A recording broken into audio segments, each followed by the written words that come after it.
Hello there, how are you? Welcome to What the Flick. So happy to see you. I'm Christy Lemire, Alonso, and I'm so thrilled. Our good friend Alicia Malone is here from Turner Classic Movies, from Filmstruck, from the Filmstruck podcast, from her wonderful book Backward and in Heels.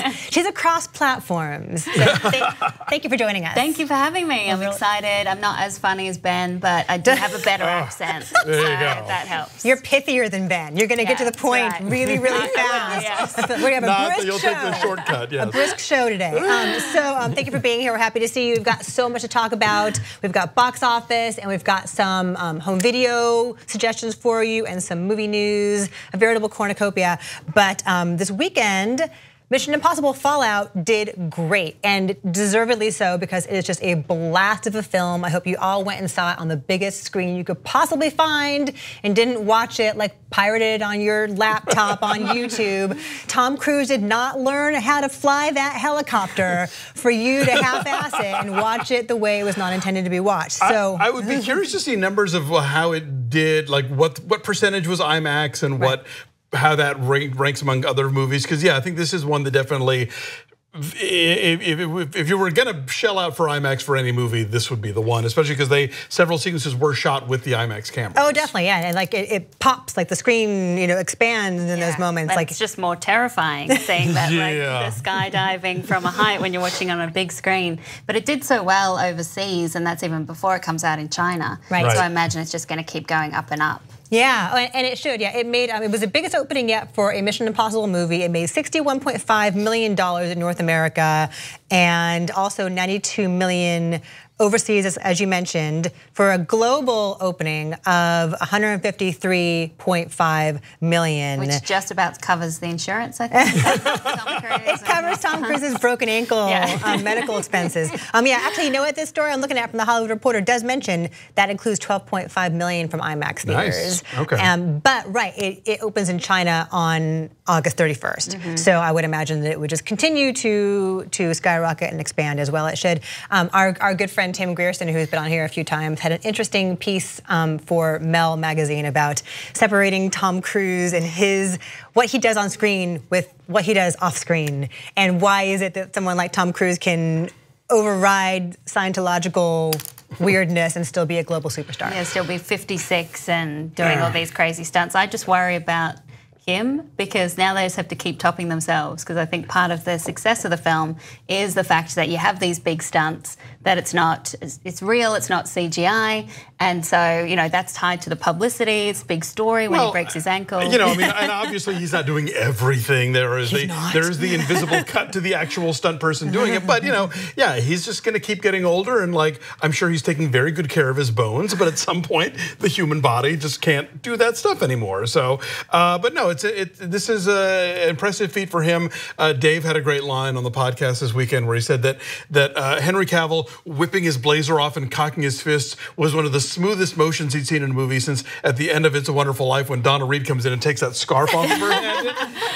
That is good. Iconic, just as iconic. Totally. But opening kind of disappointingly was Teen Titans Go to the Movies, which we liked a lot here. We reviewed that last week. Go see it. Go see it. But I guess the logic, the explanation for it is that Hotel Transylvania 3 is also out there, and that's a known commodity. That's the counter-programming. But the thing is, people know those characters, yes, because it's like Frankenstein and Dracula, but people know the Teen Titans too. I mean, it's a TV show that's on 24 hours a day. I think there's something always tricky when you're making a movie of a TV show that's still on. People wonder, well, what am I getting? What's my value add? It's not like you're playing on their nostalgia or whatever. But here's the thing about Teen Titans. If you are a fan of superheroes and comics and love that stuff, you will love this movie. If you are sick of superheroes and wish they would just stop making movies about them, you will also love this movie because they're totally ragging on that phenomenon. Yes, they're having their cake and eating it too. So that only made $10.5 million.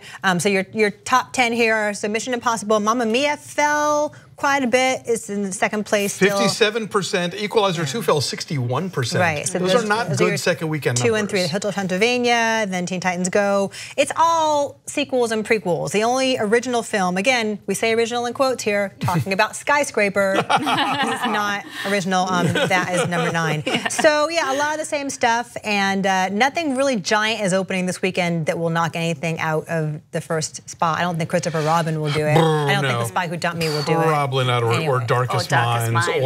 or the crazy Dinesh D'Souza movie. Which is crazy that we have 2 films directed by women, the only 2 directed by women in the summer opening the same weekend. Oh, wow, yeah. You're right. That's a good point. See them both. Yeah, I didn't realize The Spy Who Dumped Me is from the woman who made Life Partners. Yeah, which is a very different kind of movie, but apparently she's bringing that brand of comedy into this sort of globe-trotting espionage thing. Yeah, I really want to see it. Speaking of women directors, Elizabeth Banks is doing another version of Charlie's Angels, and it will star Kristen Stewart, Naomi Scott, and Ella Balinska. Elizabeth Banks is directing. She co-wrote the script. She is producing, and she has a small role as Bosley. She'll be the voice of Bosley. She's Charlie. She's Bosley is present. Charlie is the voice. Is she Bosley or is she Charlie? I don't know. I don't know. She's playing Bosley. Thank you. Okay. I'm glad someone here knows, because I'm confused. There are so many people, but it's interesting that there is a more female-centric spin on that. Do we need more Charlie's Angels in the world?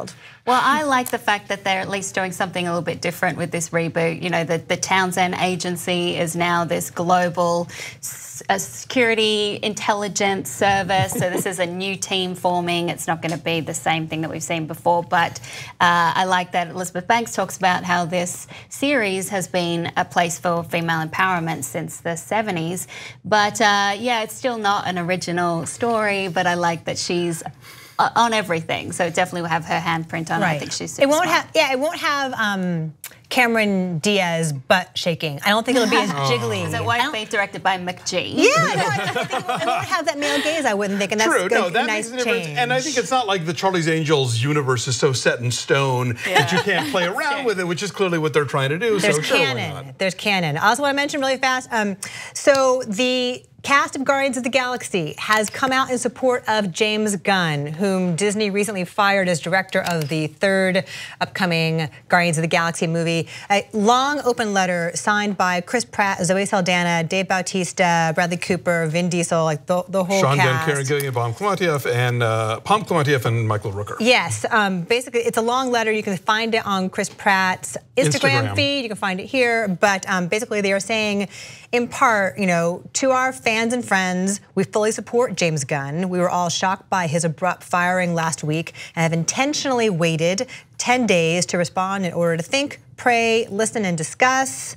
They're encouraged by the support they've gotten. They're saying basically that this movie has been an honor for all of them, and they support him, and it's about redemption, and so should it be in real life. Yeah, we're not here to defend his jokes of many years ago, but rather to share our experience of having spent many years together on set making Guardians 1 and 2. The character he has shown in the wake of his firing is consistent with the man he was every day on set, and his apology now and from years ago when first addressing these remarks, we believe is from the heart, a heart we all know, trust, and love. So will this make a difference, do you guys think? I don't think it will, but I like that they're supporting him and they're saying everything that we've been saying and everyone else has been saying, that since he's been directing the films, he has apparently been nothing but a gentleman, and this was in his past and it's part of his redemption story.